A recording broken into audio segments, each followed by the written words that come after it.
Hey everybody, how are you doing? Hopefully you're having a great day. Now, we're back with another episode. It's our midweek episode.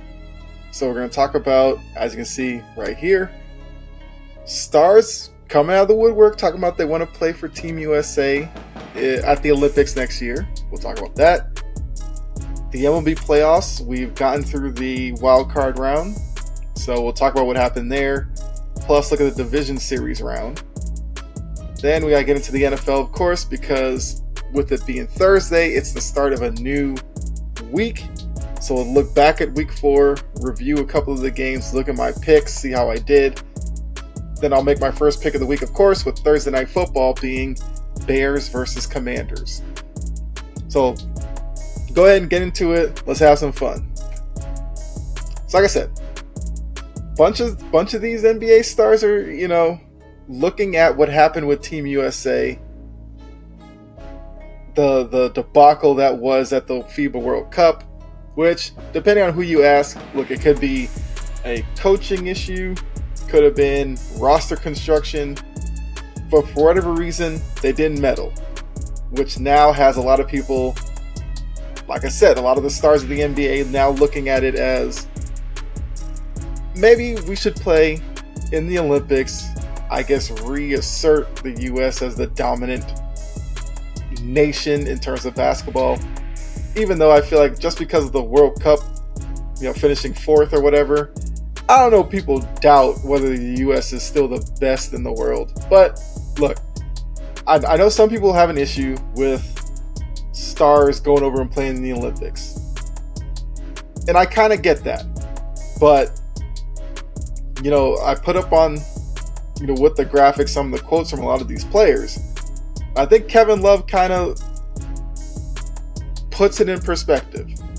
He said, anytime you can play for Team USA, it's hard to say no because it's a cool thing wearing USA across your chest. And I think at the end of the day, that's where it is with these players. If they're given the opportunity and they want to play in the Olympics, who are we to say no? Now, I will say, some of the players that have been talking about it, I don't know if they should necessarily do it. Because, look, Paul George and Kawhi Leonard have said they're interested. I think if you're a Clippers fan, that might not be what you want to hear, because those are two guys who have had trouble making it through the NBA season.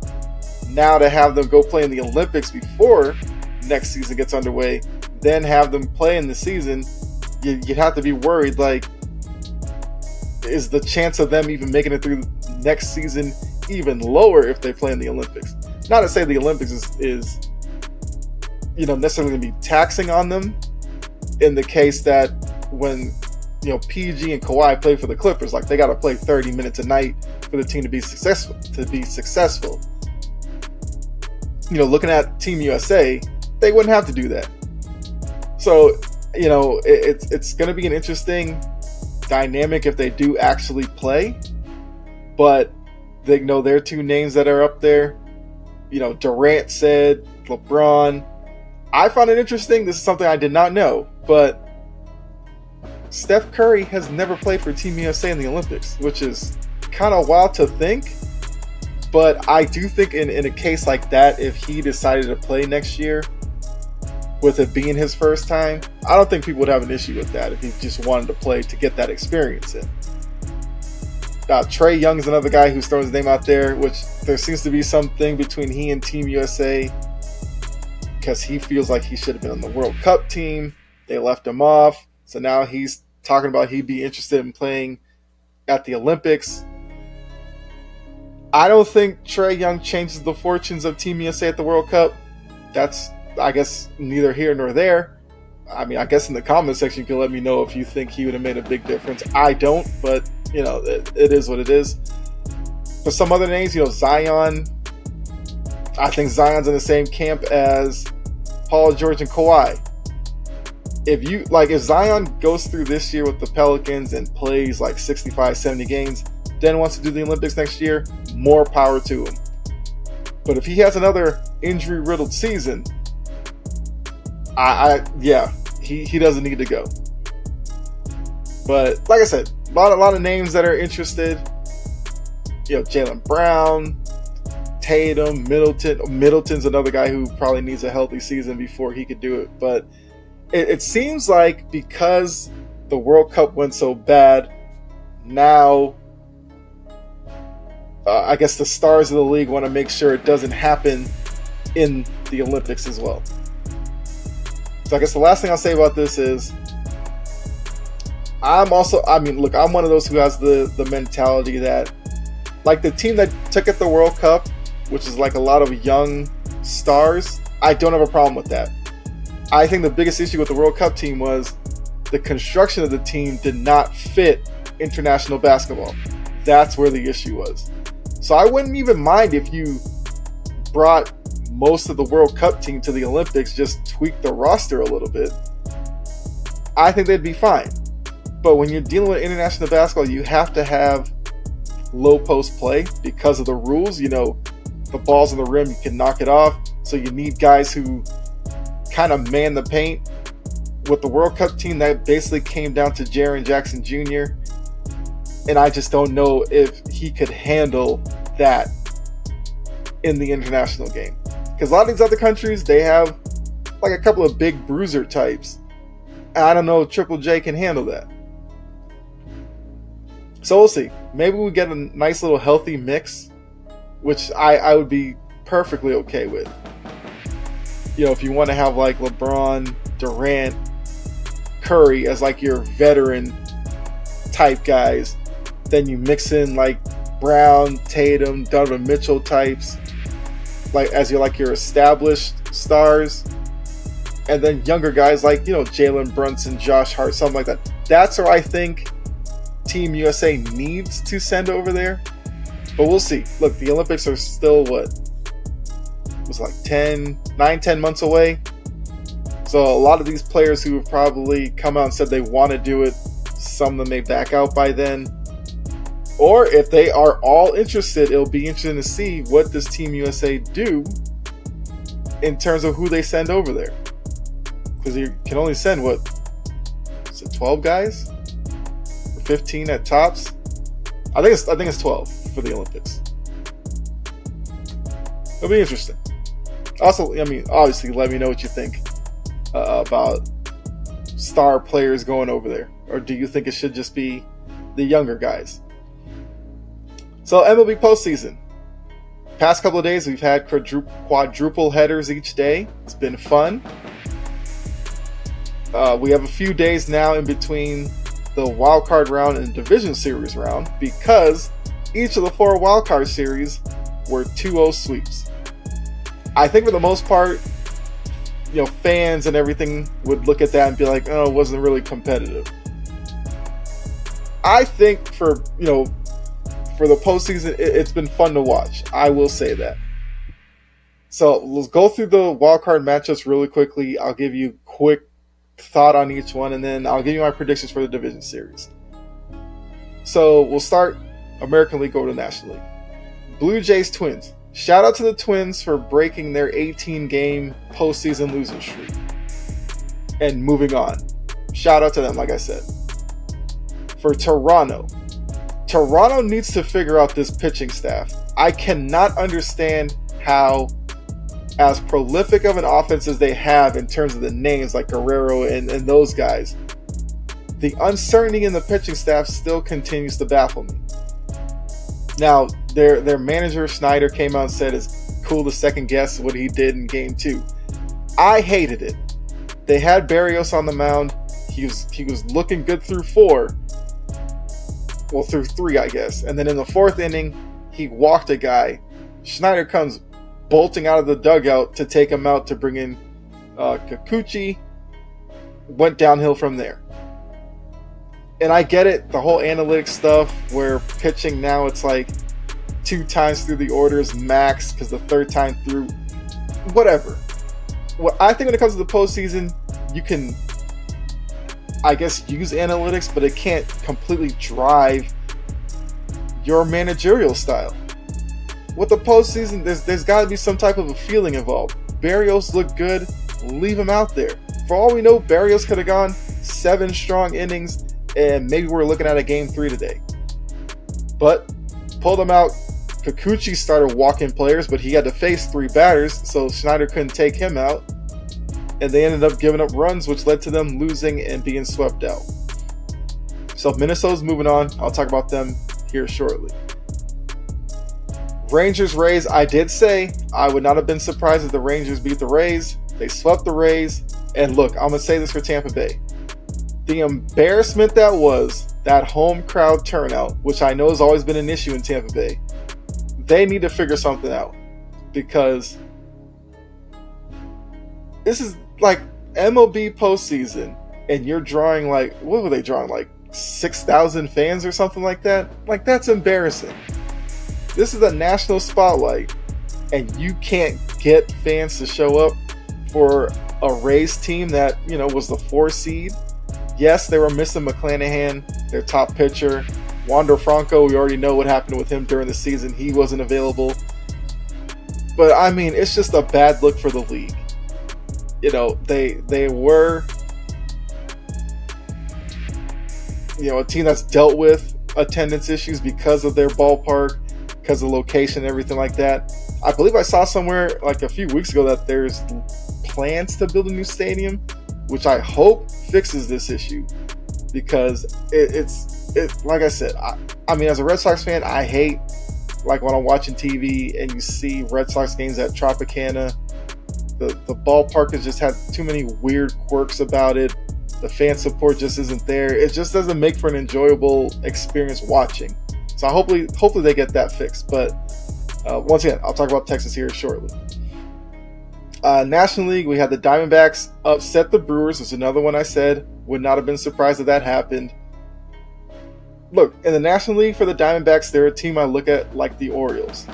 Young groups that's come together ahead of schedule, so I will root for them. It's going to get a little tougher for them in the divisional round where they face the Dodgers, but look, they got the experience of winning the wild card round. We'll see if they can keep that momentum going in the next round. For the Brewers, I mean, look, they're bowing out, lost 2 games at home, but I'm not going to say the future isn't necessarily bright in Milwaukee. I feel like Milwaukee will probably be back here. Marlins, Phillies. Phillies are expected to win. They did win. They swept the Marlins. Not much needs to be said about it. You know, for the Marlins, great season from them. They had a lot of years in between of futility. They turned it around. We'll see what happens with them going forward, because we know with the Marlins, the payroll is always an issue, and it seems like whenever they show that they're going to be good, they lose a bunch of stars, and then they kind of take steps back. We'll see if Miami can sustain this for another couple of seasons. Okay, so now the division series. Looking at the 4th series, look, Braves, Phillies is going to be the most talked about, the most watched out of the 4. That's granted. I think after that, Orioles, Rangers is probably the next in terms of intrigue. Then I'd probably go Dodgers, Diamondbacks, and then Astros, Twins. Now, looking at Astros and Twins, for the Twins, nobody's going to really... Well, I can't say nobody, because I think this Astros team doesn't have the shine as previous iterations of the team. But for the Twins, it's going to be very simple. Steal a game in Houston, because Houston's been sitting around for a while. Minnesota's coming fresh off of the sweep of the Blue Jays. Use that. I think game 1's going to be very important for Minnesota. That's probably when Houston's going to be the rustiest. And for Minnesota, if they can steal game 1, then at worst you go into Minnesota tied 1-1. You take your chances there. And at that point, the pressure would be on Houston. So that's going to be the biggest key for Minnesota in this series. I'm picking Houston. I'll take Houston in, because now these are best of 5. If you remember, wildcard round's best of 3, division series is best of 5, then the championship series and the World Series are both best in 7. So I'll take the Astros in 4. I'll give the Twins a win. Yeah, I don't think the Twins get swept.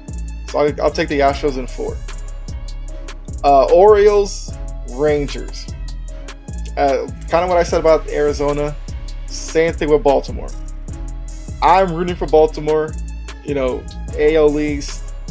I like to see Camden Yards because Camden Yards, unlike Tropicana Field, even when the Orioles aren't necessarily great, it's still a great atmosphere at Camden Yards.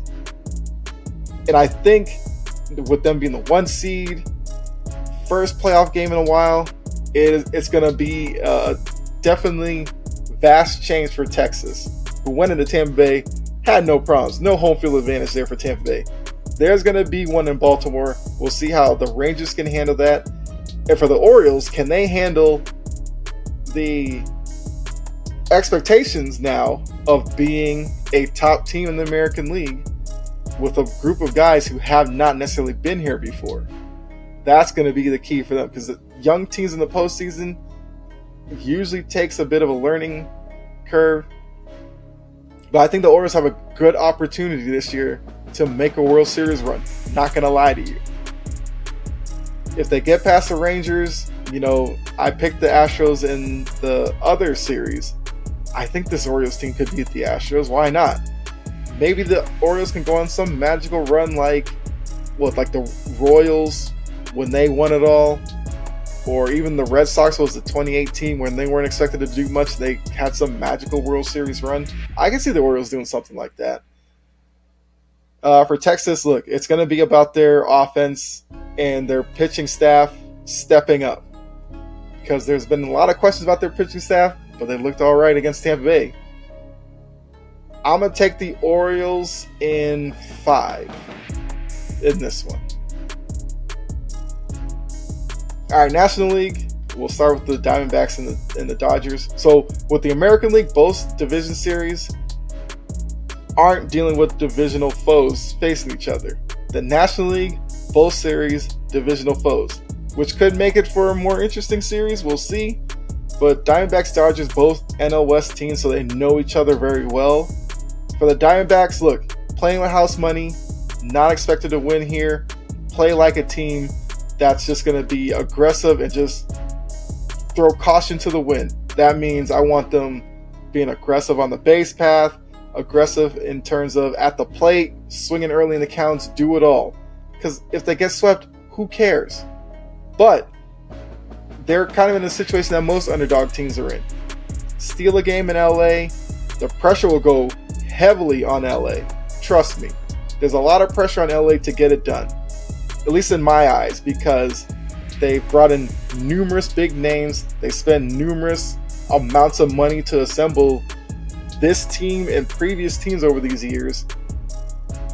And Dodgers fans cannot sit here and tell me that the World Series title that they won a couple of years ago with the 60-game season is sufficient enough for them. I doubt that. I mean, look, we all know the time it was back then. They had the NBA bubble, NHL played in a bubble. For some reason, the MLB one seems a little bit different to me. I don't know why. It's just a 60-game baseball season. I don't know. It's just something about it that makes it seem like that one. I don't even know how to put this, but doesn't count as much for some reason. Like for me mentally, I don't know.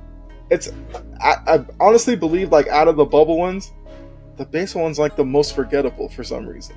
If that makes any sense. But so like I said, Diamondbacks could steal one in LA. Pressure's gonna be on LA, and then we'll see what the Dodgers are about. If they rise up or fall. I'm picking the Dodgers in this one. I think the Diamondbacks will make it interesting, but I'll take the Dodgers in 4. All right, so now the series that everybody, is definitely waiting for. Braves, Phillies. Look, this one probably should have been NLCS, and we sit back and be like, give me 7 games of this. I'll take that. But we're getting the divisional series round, so hopefully it's some 5-game epic series. The storyline I think that's going to be surrounding this series is the Strider comments about crowds and noise and everything like that. I think the wonder's going to be, was that just him speaking, or does that talk to kind of the mentality of the team? If that's something that the team feels like, and look, it depends on how you take that comment. I've seen some people say, like, he was saying that, like, perfect world for an athlete, you would love to have no outside noise, so you just focus on what you're doing. And I get that. I see that point of view. Other people are looking at it as kind of a soft thing to say, like, if you're on the road in a really hostile environment that, like, you can't perform.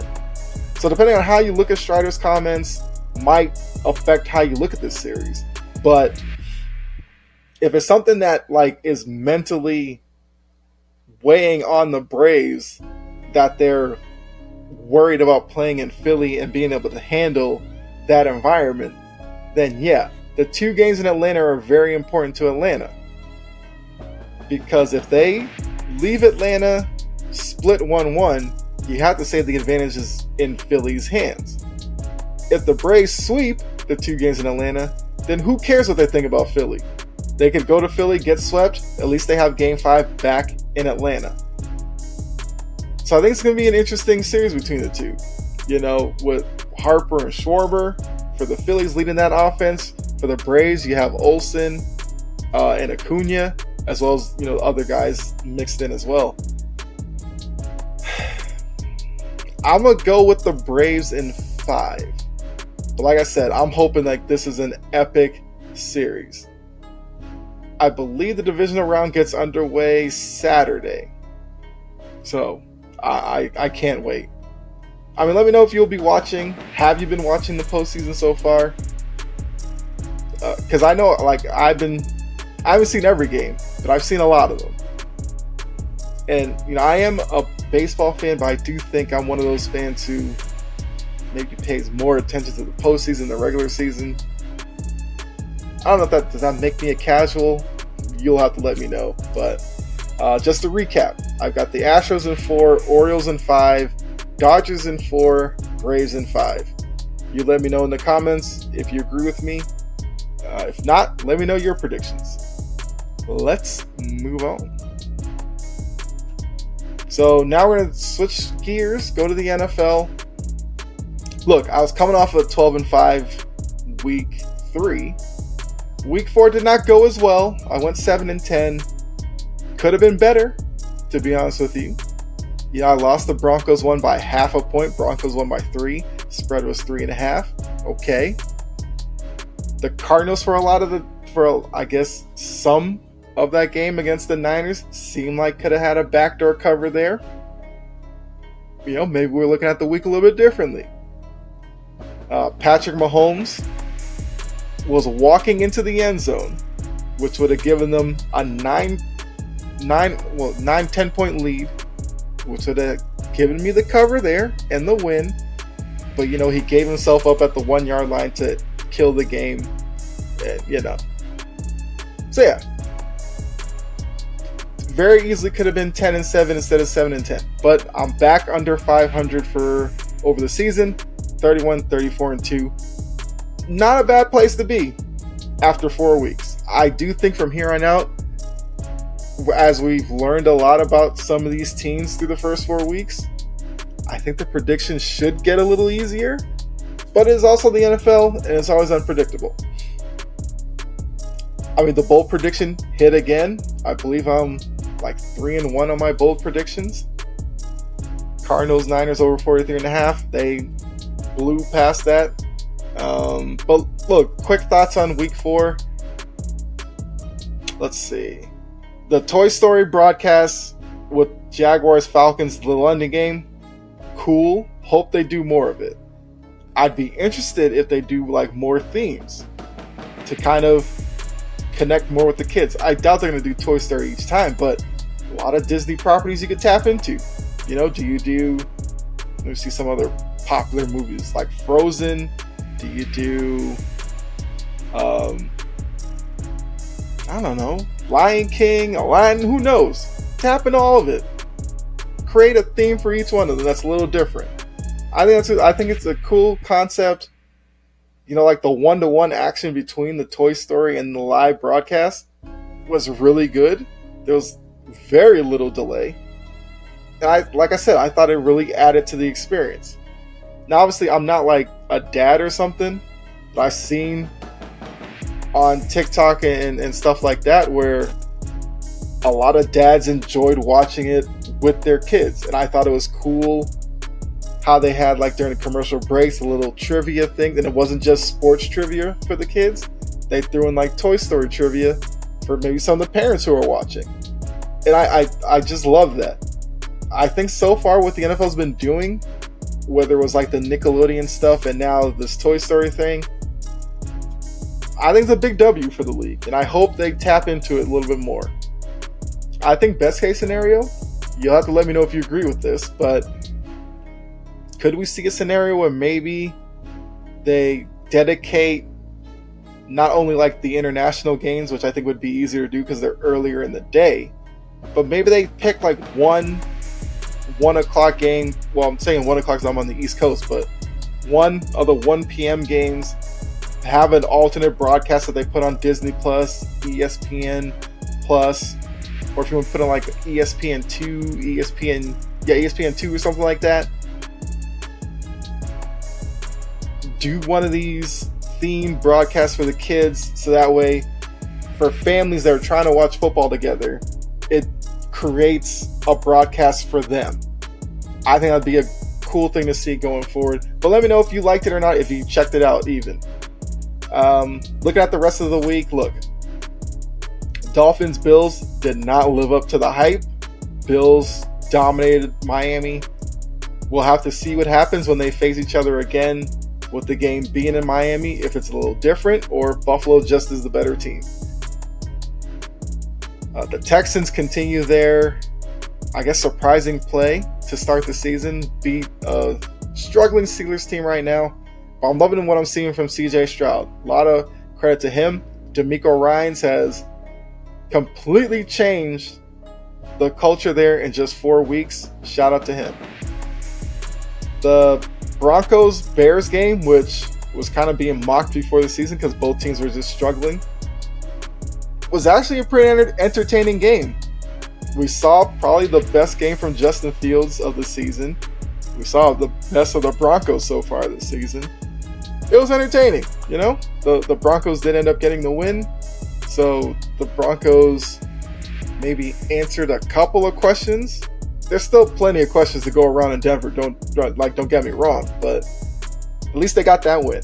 For the Bears, there's still a lot of issues in Chicago. You know, if you caught me on cheap seats over on Sports Empire Network, we talked about coaches who should be fired. I think with each loss, Eberflus is that much closer to getting fired, which I think would be a benefit to Justin Fields and that offense. Let's see what else we have here. I already talked about Chiefs-Jets. Look, it was a game where Zach Wilson played well, and Mahomes had a chance to help out some of us who picked the Chiefs as the favorite. He took the knee. You know, it is what it is. But I guess there's some optimism from Jets fans based on how Zach Wilson played. We'll see if he can duplicate that this weekend. Yeah, we'll see. Seahawks and the Giants. Look, a lot of issues in New York right now. Daniel Jones is... I mean, I don't know. It seems like he's always kind of scrambling for his life. The running game isn't necessarily there to help out. The defense is struggling. I don't know how... I mean, I don't know. I don't know what the optimism is in New York in terms of Giants fans coming out of this week. I feel like Giants fans, you're probably in for a rough season right now.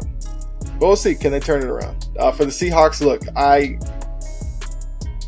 I've picked the Seahawks to be a playoff team. I think they could give the Niners a run in that division. Although the Niners look like the clearly better team, but the Seahawks definitely look like a playoff team. So I haven't seen anything to kind of change my idea on that. It was, you know, Geno Smith did take a little hit to the knee, which was a little questionable. because it looked like the guy, it's a hit that I think people kind of looked at it with a little, was it intentional? I don't know. But, they prevailed in that, and, you got to give them all the credit for that one. Let's see. Titans get a win over the Bengals. Burrow looked hobbled again. The offense is just not hitting right now. Although Burrow has been saying so far this week that he's actually feeling better than ever. So maybe the Bengals can turn their season around. But it's been a tough start to the year for Bengals fans. Titans get a much-deserved win. We saw the old Derrick Henry show up. And maybe that's something that they can carry for the next couple of weeks here and get their season back on track as well. I guess the last thing I'll say, look, my Patriots got obliterated by the Cowboys. I understand that.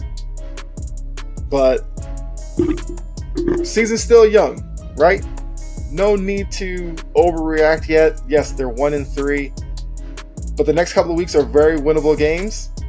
So they could be 3-3 after 6 weeks, which is not a bad place to be. At that point they'll have, I guess, a back-to-back with the Dolphins and Bills, which is going to be tough. But I'm not completely hitting the panic button right now as a Patriots fan. But I did hate seeing that. Christian Gonzalez is most likely going to miss the rest of the season. I hate seeing stuff like that because he's having a good start to his rookie year. He got the shoulder injury, and but look, J.C. Jackson's back in the fold. When he went to the Chargers, I was okay with it because I thought the money that the Chargers gave him, I knew the Patriots were never going to get him for that. But now that he's back in New England, and I believe most of his contract is still going to be paid by the Chargers, at least this season. Now, after this season, we'll see what happens, but we'll see. Can Belichick get him back to his Pro Bowl form that he had a couple of seasons ago? Maybe it was just the stink of Staley, ruining his game out in LA. But I'm okay with the move. Needed a corner. We know what J.C. Jackson has done in the New England system, so why can't he replicate that now that he's back? Alright, so now we look back at week 4. Let's go ahead and take a look at week 5, which starts tonight with Bears Commanders. The line, Commanders -6. And as you know, I do it based off of FanDuel Sportsbook. I'm taking the Commanders and the 6 because if you haven't been paying attention, Sam Howell in that offense is not bad. You can see Bieniemy's impact. Yes, Howell had a bad game against the Bills, but as we've kind of seen early on in the year, the Bills defense is doing that to a lot of quarterbacks. They just held, Tua and the Dolphins offense in check. So I don't know if I would necessarily look at that game too heavily on Sam Howell, but outside of that, I think the offense has been good. And like I said, the Bears still have a lot of questions, although we saw a better Justin Fields last week. So I think this game could be very interesting. Could the Bears win it? Absolutely. I mean, the -6 is a big spread because for all we know, the Bears maybe figured out something last week, and this is a much closer game. But I'll take the Commanders. I think the Commanders are the better team right now. I think the Commanders' defense bounces back in this game and gives Justin Fields a little bit more of puts a little bit more pressure on Justin Fields, and we'll see whether or not he can avoid those late game turnovers that have hurt him. So it could be something where the Commanders have like a touchdown lead, Bears trying to drive down to tie the game. Will Fields protect the ball and lead them to a score, or will he do like he's kind of normally done so far and turn it over? So I think it's more likely that I guess the trend continues. So I'll take the Commanders -6, and I'll say the Commanders win 23-16. That's my prediction. So there you are. That's all I got for you. Let me know if you agree with me. Do you think the Bears win tonight? or the Commanders. Like I said, it's Commanders -6. So you'll have to let me know if you think it's who do you have covering. And anything else I talked about, let me know as well how you feel about those stories. Like, are you okay with Team USA sending over star players? Have you been watching the MLB playoffs? Let me know who your team is. Are they in the playoffs or not? Red Sox fans, look, we're not there. It seems like we might be a little bit of a ways off, but I think there's better days ahead for the Red Sox. And also, I guess let me know your NFL team and how you're feeling about your season so far. We're 4 weeks in, so basically the quarter point in the season. Let me know how you feel about your team. Like I said, for my Patriots, I see slight improvements offensively. I'm still optimistic that they can turn it around after this slow start. I've always said that the early part of their season is going to be murderous. Can they get out of there like around 500? If you're going to tell me through the first 6 that they're 3-3, fine. I can live with that. But the next 2 games are very important. They need to win both of them, to be honest with you. Let's see what else. So yeah, let me know what you think. If you enjoyed the episode, please hit the like button, subscribe, share, follow, all that good stuff. You know what to do. Even if you have a suggestion for me on how to make it better, let me know down in the comment section as well. It's all good. If you are into EA Sports FC or anything like that, I do have a gaming channel over on Twitch where you can catch me live over there. You'll see, all my links will pop up at the end here, so you can check those out. Follow me on all the socials as well. But yeah, so I'll leave you with, be safe out there. God bless, and I'll catch you next episode, which remember will be over the weekend, where we'll look at the rest of the week for the NFL, as well as any other stories that may have happened between now and then. I mean, the NBA preseason gets underway, I believe, today. The NHL season gets started, I want to say early next week, like Tuesday or something. So we'll start working those in as well. A lot of content on the way, so hopefully you're enjoying it. But yeah, enjoy the rest of your day, and I'll see you later. I'm out. Have a good one.